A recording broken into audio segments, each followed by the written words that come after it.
বৌদ্ধভূমি হইলো আপনার আলগোড়ার মাঝে কেন বহুত মানুষ মারা গেছে, যা মারা যাওয়ার পরে এখানে আমাদের একটা সরকার একটা বৌদ্ধভূমি তৈরি করছে। এইটা আপাতত বর্তমানে এইটা মলিন হয়ে চলে যেতেছে। এটা রক্ষা করতে হইলে সরকার কিছু উদ্যোগ নিতে হবে এবং সরকারি আওতায় এটা আবার নতুন করে চাকা করতে হবে।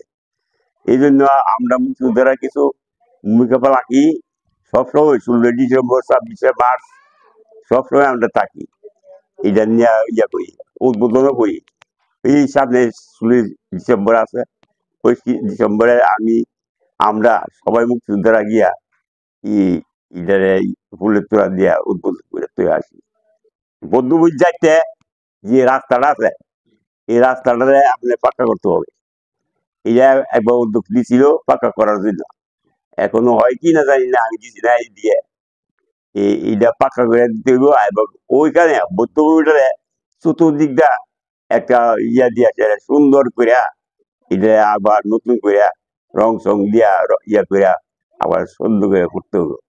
সরকার যদি এইটা উদ্যোগ নেয় তা হবে, না হলে তো আর উদ্যোগ নেওয়ার কোনো ব্যবস্থা নেই, সরকার দিতে হবে। হেলিকপ্টার দিয়া এবং বিমান দিয়া ওরা গরিবের দিকে আক্রমণ করছিল। এদিকে গরিবের লোক ওদিকে পালাই যাওয়ার চেষ্টা করতেছিল, তারপরে ওদিকে দিকে এই মামদাবাদের দিকে বা মামদাবাদের লোক ওইদিকে আসা যাচ্ছে করছিল। তখন তো উপর থেকে গুলি করে তোমার ফাইটার প্লেন দিয়ে গুলি করে দেখছে পাবলিক জ্বর হইতেছে।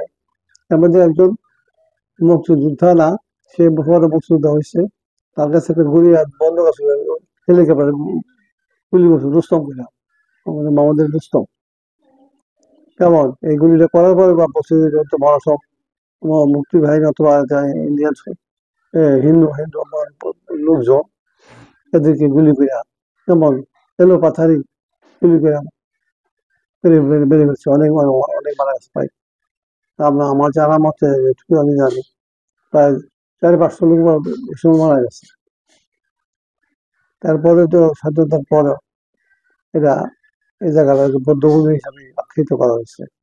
কেমন এবং বৌদ্ধভূমিটা যাতে করে ওখানে স্মৃতিসৌধ করা হয়েছে, স্মৃতিসৌধটা সত্যভাবে যদি করা হইতো এবং এটা এখানে একটা ঘর করে তার মধ্যে লোকজনের নাম টাম দিয়ে বা স্মৃতিসৌধ হিসেবে যেটা করে ওইটা করলে অনেক ভালো হতো। এবার রাস্তাটা হয়নি, তো রাস্তাটা বাবারই রাস্তা হয়েছে। পরে এই রাস্তাটা ভালো করার জন্য মানে পিচ ঢালা করার জন্য বলা ছিল, কিন্তু পিচ ঢালা করতে পারেনি তারা। আমি আশা করতেছি দোয়া করি যে রাস্তাটা এই বৌদ্ধভূমি জায়গাটা তোমার ইয়া করা হয়, তোমার ঢালাই করা হয়, সুন্দর মানুষের যোগাযোগ যেতে পারবে। আর ওখানে একটা ঘর করে এই ঘর স্মৃতিসৌধ হিসাবে যেমন নেম প্লেট গুলো রাখা যাবে, সংগ্রহ করলে কারা কারা মারা গেছে এদের লিস্ট বরাবরই পাবে। আমি আশা করতেছি এই সরকার বর্তমানে কিন্তু সরকার যেন এই কাজটা করে। স্মৃতিসৌধগুলি আমরা সবটাই সরকাররা পরিপূর্ণ করতে পারেনি।